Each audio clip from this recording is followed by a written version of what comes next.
students, today we are going to discuss about pre and post independent era में क्या क्या programme लाए गए थे रूरल एरिया के डेवलपमेंट के लिए। तो सबसे पहले हम पढ़ेंगे प्री इंडिपेंडेंस एरा।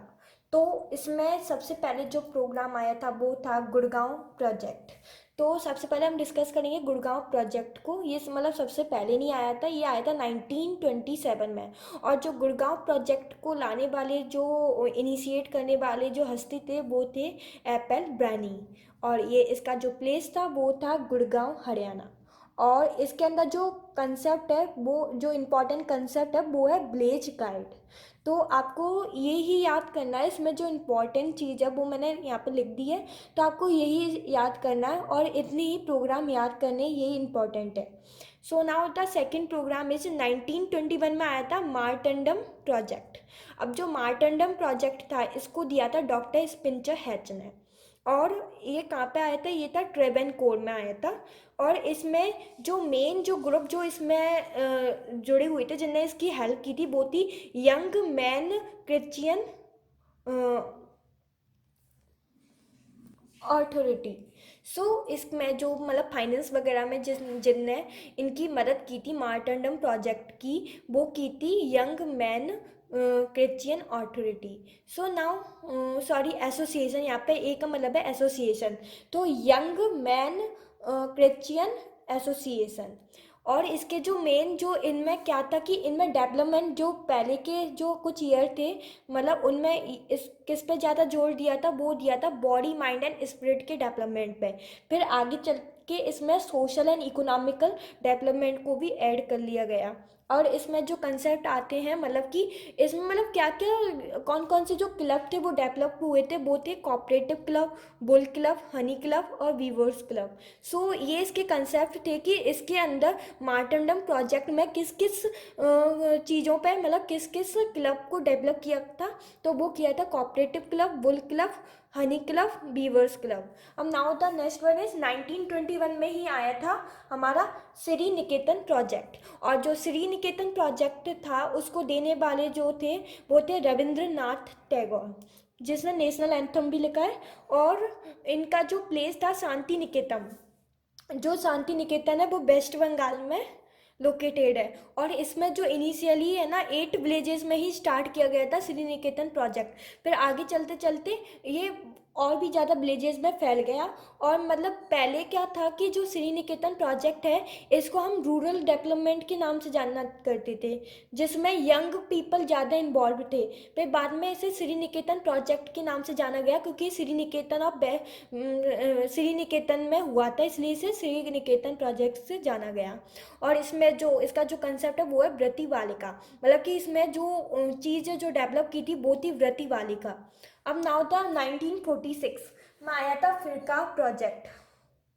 अब जो फिरका डेवलपमेंट स्कीम थी वो टी प्रकाशन ने दी थी।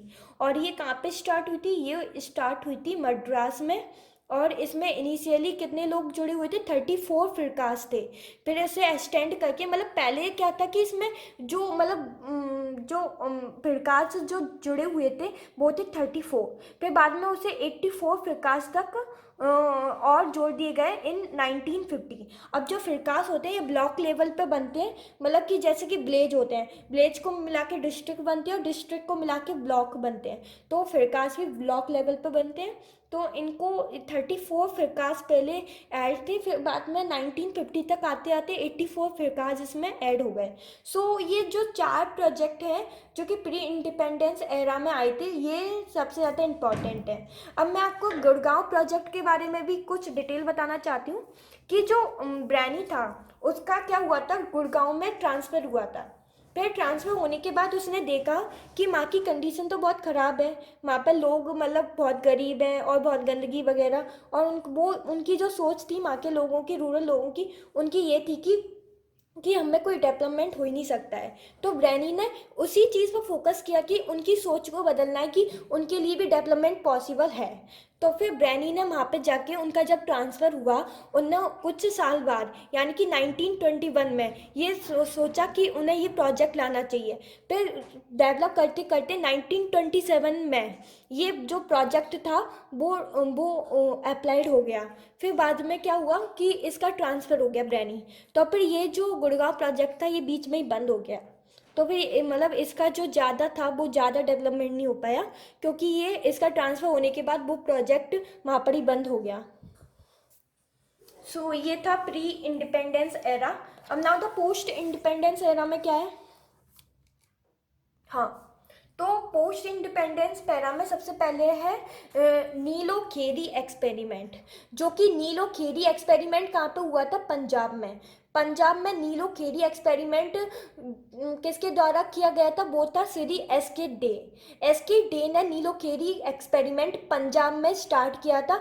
और इसमें क्या था कि जो 100 एकड़ मतलब जो 100 एकड़ का जो एरिया था, स्वैम्पी एरिया, स्वैम्पी माने जहाँ पे नमक नमक होता है जो कि खेती करने के लिए अच्छा नहीं होता, तो जो स्वैम्पी एरिया था कुरुक्षेत्रा और कर्नल, मतलब कि ये एरिया का नाम है कर्नल और कुरुक्षेत्रा के बीच में जो स्वैम्पी एरिया था ना, उसको कल्टीवेटेड और उसको दोबारा से उपजाऊ बनाना था और वहाँ पे लोगों को रहना था।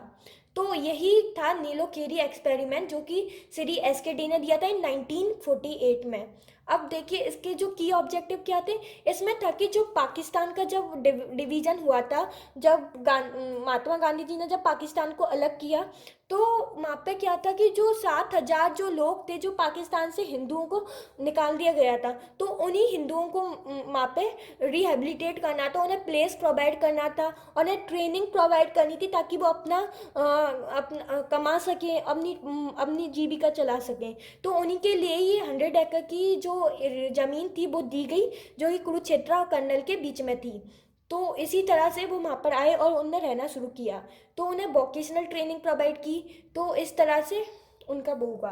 अब नाउ 1948 में ही एक आया था इटावा प्लॉट प्रोजेक्ट, और ये इटावा प्लॉट प्रोजेक्ट था, ये कहाँ पे था, ये इटावा डिस्ट्रिक्ट यूपी में था, और इसको देने वाले थे एल्बर्ट मेयर ऑफ यूएसए। ये यूएसए के जो एल्बर्ट मेयर थे ना, उनने इटावा प्लॉट प्रोजेक्ट को स्टार्ट किया, और इसमें जो इनिशियली 64 विलेजेस इंक्लूड थे, लेकिन फिर बाद में आगे चल के जब इसमें डेवलपमेंट देखा गया तो इसे 97 विलेजेस तक एक्सटेंड कर दिया गया जब इसमें डेवलपमेंट हुआ।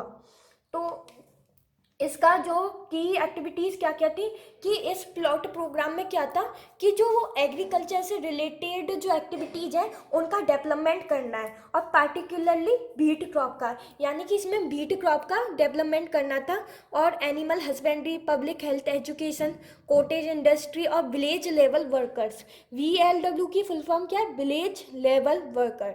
तो इनका डेवलपमेंट करना था इस इटावा प्लॉट प्रोजेक्ट।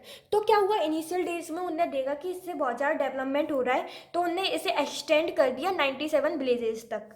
अब नाउ द लास्ट वन है वो है जो कि आया था 1951 में, ये था विनोबा भावे। ये विनोबा भावे ज़्यादा इम्पोर्टेंट नहीं है, वो तो बस मैंने बता दिया है। तो इसमें क्या था कि इसे हम बुद्धन मूवमेंट के नाम से जानते हैं। विनोबा भावे को हम जो बुद्धन मूवमेंट था जो कि विनोबा भावे ने दिया था, ये उनका देने वाले का नाम है। तो बुद्धन मूवमेंट विनोबा भावे में दिया था, और ये पोहम पाली में हुआ था। कहाँ पे हुआ था, पोहम पाली में, और नालगोंडा डिस्ट्रिक्ट ऑफ तेलंगाना। पहले तेलंगाना था वो यूपी का ही हिस्सा था, फिर बाद में तेलंगाना को अलग कर दिया यूपी से, और ये एक अलग राज्य बन गया। तो तेलंगाना की जो डिस्ट्रिक्ट है नालगोंडा डिस्ट्रिक्ट में ये वाला जो बुद्धन मूवमेंट है वो स्टार्ट किया गया था, और इसे देने वाले थे विनोबा भावे।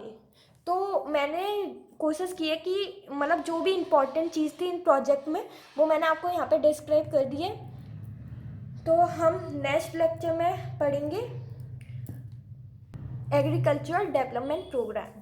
सो नेक्स्ट क्लास भी आप मिस मत करना। So now thanks for today.